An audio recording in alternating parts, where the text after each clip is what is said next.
All right. We're going to get right into chapter 20. We are in Brendan Espinosa's point of view. Okay, this is one of my favorite chapters of the book. Leafman wasn't the hit I was hoping for, even though it got a lot of YouTube views. For something to go viral, it has to reach a kind of critical mass where suddenly everybody is talking about it. Poor Leafman just didn't have enough legs for that. The bummer is, as great as it was, Leafman set me back big time with Kimberly. She's still nice to me, but it might be that she feels sorry for me because she thinks I'm crazy. I'm coming to the conclusion that our senses of humor aren't very compatible. That doesn't mean we aren't compatible. Compatible means you get along. You go along well, kind of fit together. Okay. That doesn't mean we aren't compatible. It just means we probably won't like the same books, TV shows, movies, that kind of stuff. Besides, she's still totally moon-faced over Chase. So compatibility really isn't an issue right now. The fact that she barely even notices me, that's an issue. Anyway, I've got an idea for a new video, and this one's going to knock her socks off. It doesn't depend so much on humor as creativity and special effects. It's called One Man Band. Picture this, the Hiwassee Music Room. The camera films me pretending to play every instrument in the orchestra in front of a green screen. Then I use the video editing program to superimpose those images onto the various seats on the band risers until I've got a whole orchestra. They're all me. Presto, one-man band. Joel helps me reserve the room for Thursday after school. The music department is so thrilled to have their star back that Miss Gilbride would have promised him her firstborn child. Besides, he's known to be a good kid. It's not like he's going to get... I'm sorry, let me start over. It's not like he's going to trash the risers or anything like that. Unfortunately, Chase isn't available to work the camera. He has to take a social studies test he missed due to a follow-up appointment with his falling off the roof doctor. This might be a blessing in disguise because A, Joel volunteers to fill in, and he's a pretty good cameraman, and B, Miss Gilbride wouldn't let Chase anywhere near her instruments, amnesia or no. She's still mourning that piano like it was donated to the school by Beethoven himself.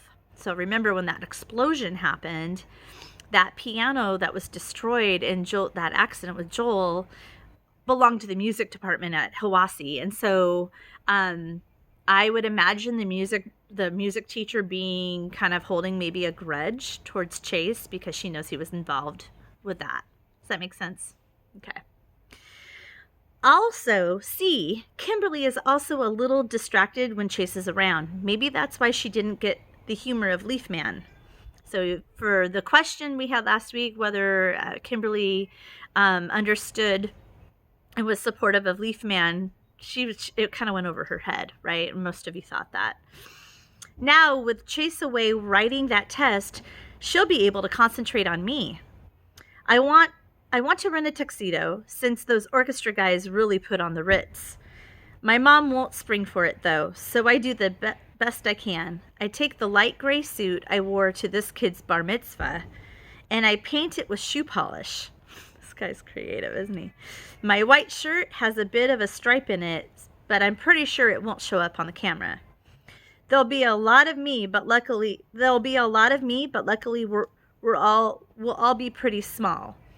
I borrow a bow tie from my dad to make the whole ensemble more tux-like. When I come out of the bathroom all dressed up, on Thursday, Kimberly wrinkles her nose, a very cute look for her, by the way. Dude, you stink. What did you do? Take a bath in magic marker? It's shoe polish, I explain. It's not me, it's my clothes. I had to improvise the formal wear. Why can't you wear normal clothes? Because an orchestra dresses fancy. It's true. Elliot and Haley are both in the orchestra. They play violin, and they always have to dress up. It's kind of cool. But you're not in an orchestra. Well, if she doesn't pay any attention to me, it shouldn't come to a surprise that she doesn't read my text either. On the way to the music room, I get her up to speed on the one-man band. Her comment is, you're dripping black gunk on the floor. Really? Uh-oh. There's a trail of shoe polish splatters all the way down the hallway. Too late to worry about that now. Once the video is in the can, I'll do my best to clean up after myself. I think rubbing alcohol works well on that. Works on that stuff. Or maybe nail polish remover. Anyway, Joel is waiting for us inside the music room. He's already put the video club's green screen and set out all the instruments we're going to need. The flip cam is mounted atop the tripod, another reason why we don't need Chase's steady hand. Joel's got some extra lights plugged in with a spaghetti of power cords. He's ready to roll. For music, I've chosen a full orchestral version of For He's a Jolly Good Fellow, performed furiously in triple time, so it's going to go really fast. Okay, if it's in triple time, it's like more than doubled. I'll add that in during the editing stage, but I play it on my phone during filming so I have the timing right while I'm doing my thing with the instruments. It's not such a big deal with the small stuff, trumpet, clarinet, sax, flute, piccolo, but for violin and the string family, it's important that my bow should be moving at the right tempo. That gives double for the trombone, the kettle drums, and especially the cymbals. If I go crash, then there better be a real crash. I know this song, Kimberly comments after the music has been playing in an endless loop for at least 20 minutes of shooting. How come you pick such a lousy song? We're in the home stretch. Bassoon, French horn, and tuba. The tuba is last. I stare at it. It's the marching band kind, where you climb into the middle of it and it's all around your body like a python. Have you guys seen that? Like in some of the parades, maybe you've seen how big a tuba can be. Wait a minute, I protest. Where's the regular one? Dented, Joel replies. Someone dropped it down the stairs and it's out getting fixed. So it's this one or nothing. Well, you can't have an orchestra without a tuba. I squirm in and struggle to my feet. I swear the thing weighs more than I do. I'm no Hercules, but the kid who plays this in the marching band is a 4 foot 8 inch 6th grade girl. How does she lift it? Much less have the breath left to blow into it. Kimberly is regarding me a little dubiously, so I give her my most confident look and announce, "Piece of cake." It comes out like I'm straining to pass a kidney stone, not the effect I was reaching for. I put my lips to the mouthpiece and nod to Joel to start filming the final shot. The camera comes on. The double doors are kicked open. And before I can react, a tidal wave of white foam fills my field of vision. It hits me full in the face. It wouldn't normally be enough to knock me over, but with the heavy tuba bell suspended above my head, I overbalance and go down like a stone. There is a loud clang as the brass of the instrument strikes the metal edge of the riser. I hear a gasp of horror from Joel, and soon I understand why. When I roll out of the stream of foam, still wrapped in the tuba, I see Aaron Hakeman and Bear Bratsky, each armed with one of the school's big silver fire extinguishers, spraying down the room and everything and everybody in it. "Go away," Joel pleads in a quivering voice. Aaron laughs a nasty laugh. "Well, if it isn't the loser. I don't think we've ever welcomed you back to school. How rude of us." "Welcome home, loser," bellows Bear, and blasts a jet of foam covering Joel from head to toe. I turn to Kimberly, who's standing there, and of all things, giggling. At long last, the girl has found something funny in one of my videos. She thinks it's part of the plan, and doesn't even notice we're under attack. "Go get help," I bark at her. "Yeah, get help," snorts Bear. "Why don't you call your friend Chase?" That makes sense to me. He's the only one with half a chance of taking on these two. "Get Chase," I yell. "Get Chase," I yell at Kimberly. Aaron laughs cruelly. "And you're supposed to be smart? Who do you figure sent us here, genius? You think Chase doesn't remember the loser who got him put in community service? Bear adds. Go, I shout. He's in Mr. Solomon's room. A blast of foam silences me and I go down again, still encircled by the tuba. Now my arms are pinned at my sides and I can barely move. Not that I'd be much help standing up to those two Neanderthals. And if I'm upset, I can only imagine what must be going on in Joel's mind. So Bear and, if you haven't caught that, Bear and Aaron basically just made up this story and are trying to frame Chase by saying, oh, he sent us here to do this to you. So they're lying to the boys, specifically to Joel. And so just so you understand that. Okay.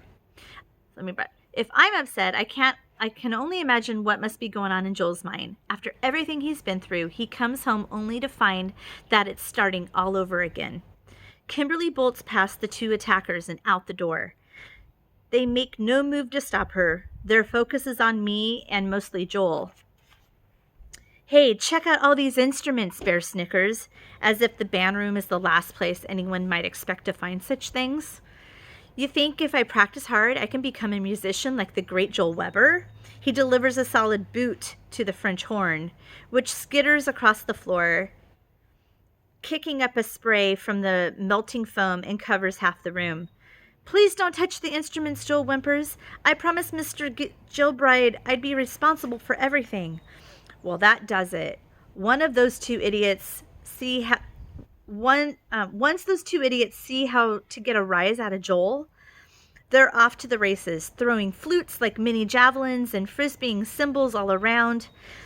They roll trumpets and trombones into the slop and send violins floating on top of it. A kettle drum is upended. Music stands are hurled in all directions. Sheet music is scattered like autumn leaves. Ooh, that's a nice simile. Like autumn leaves. Still stuck in the tuba, I try to scramble towards Aaron and Bear. I slip on wet paper and hit the floor with another clang. Joel has Aaron by the shoulder and is trying to pull him away from the instruments, but Aaron laughs and shakes him off. Suddenly, Chase barrels into the room. Kimberly hot on his heels. What's going on? He bellows. Dude, what took you so long? Aaron crows in unholy glee. We had to send the chick to get you. So again, lying again, right? This is your best idea. This is your best idea yet, adds Bear. He hefts the fire extinguisher and hands it to Chase. It's all yours, maestro. Chase looks totally blown away. I can't read his expression, shocked or something else. It's your plan, Aaron reminds him. Bring it home. Chase is a statue, eyes wide. Bear gets impatient. Okay, I'll do it for you. He tries to take back the extinguisher, but Chase tightens his grip on and holds on. There's a vicious tug-of-war for the extinguisher. With a mighty yank, Chase wrenches it out of Bear's grasp. It swings free just as Joel rises from the floor where Aaron tossed him. With a thud, the heavy metal strikes Joel in the side of his face, and he drops back into the foam. Agitated voices sound out in the hallway. 6 teachers burst into the music room, Miss Gilbride in the lead. What's going on in here? She yells, taking in the wreckage all around her. Where's Joel Weber? With a groan, Joel sits up. The foam on his face can't disguise the fact that his left eye is already turning black and blue. That's when it hits me how this must seem to the teachers. The music room is a disaster area. Instruments, music stands, books, and papers are strewn everywhere. The whole place buried in foam. The school's 3 most notorious bullies are right there. One of them, Chase, still wields the fire extinguisher, and their number 1 target, Joel, is down on the floor with a rapidly swelling face, obviously the victim of an assault. It isn't what it looks like, I gasp, and then bite my tongue. What if it's exactly what it looks like? The idea to send for Chase came from Aaron and Bear. Was that the plan all along?